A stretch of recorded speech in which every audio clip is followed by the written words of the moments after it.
Hi guys, Justin here again. I'm back for day 10 of my post a video every day for 30 days challenge. Made it into those double digits. And I gotta say, I am really enjoying this challenge. I don't know if I'm gonna continue the trend of doing a video every day, but I think at least once a week is in my future.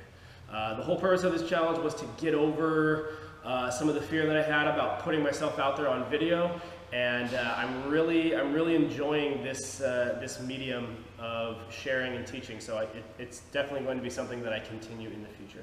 But for today's business, I'm going to take you through a little series that I use to kind of stretch and warm up my ankles.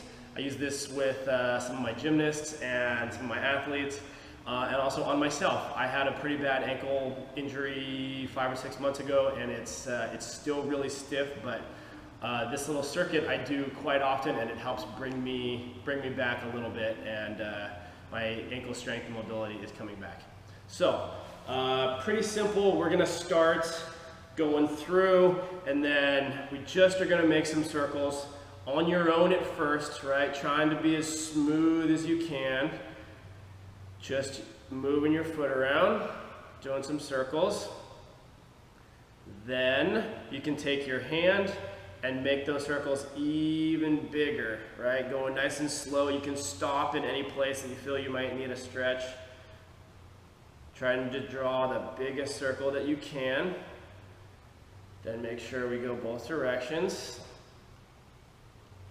Okay, I'm not going to do the other side in the interest of time on the video.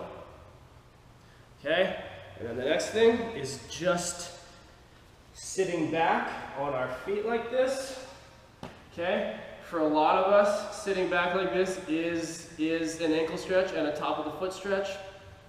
If this is too much at first, you can do the standing version, which is just stand, foot back behind you, and let the weight of your leg kind of press down into your foot and stretch like that.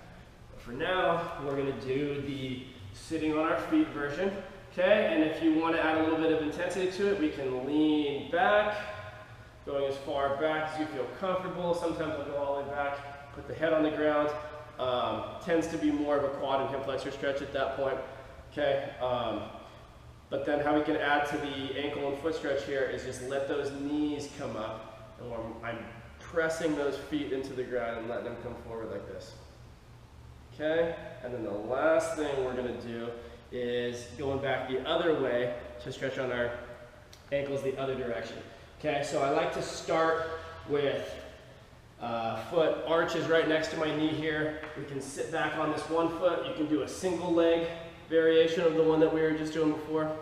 And then we go the opposite way and we reach forward.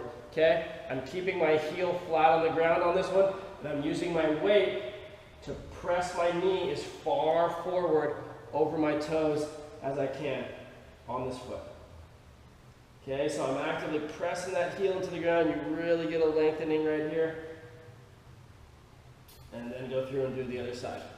Okay, so use that if you have immobile ankles. This is great for people that lack squatting mobility.